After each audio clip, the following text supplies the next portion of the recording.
Okay. Coach, kumusta na ang team? Nabuo na kayo finally. Pinapass track namin kasi for how many weeks, pang third week pa lang namin practicing. So, pinapass track namin lahat. Medyo okay naman.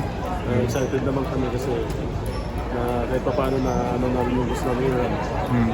Kumusta yung tune-up nyo kahapon against Ginebra? Well, excited sila. So, medyo hindi maganda pero first tune-up namin. So, hopefully tomorrow may tune-up kami with Talking Text. Hopefully may makita ulit kami na ito-correct namin. Kasi siyempre, mga young team, lahat eager na makita. So, we see to it na within the system pa rin.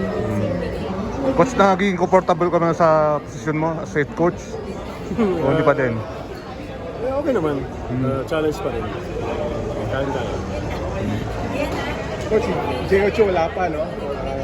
Kailan mo siya? Hindi pa siya available eh. So, hintayin na tayo. Umatin ba siya o di pa din? He told us na kung free, aatin siya pero I think busy na rin sila. So hopefully one of these days, pag di sila busy, mag-aatin siya. Coach, kompleto na yung team mo o may mga darating pang players? As of now, 12 players pa lang yung namin. Pero we're waiting for Umali and G2. Si Umali.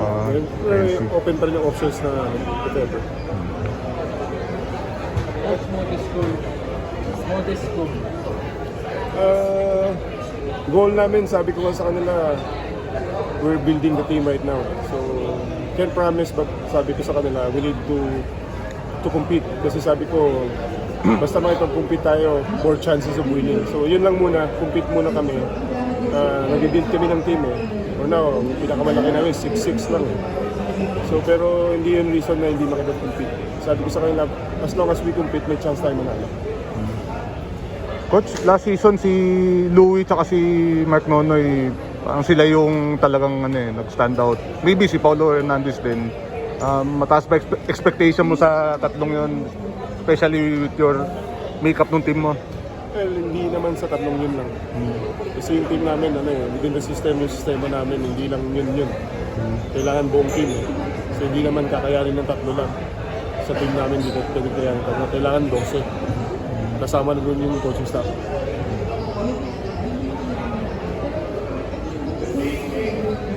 Okay. Coach, thank you. Thank you.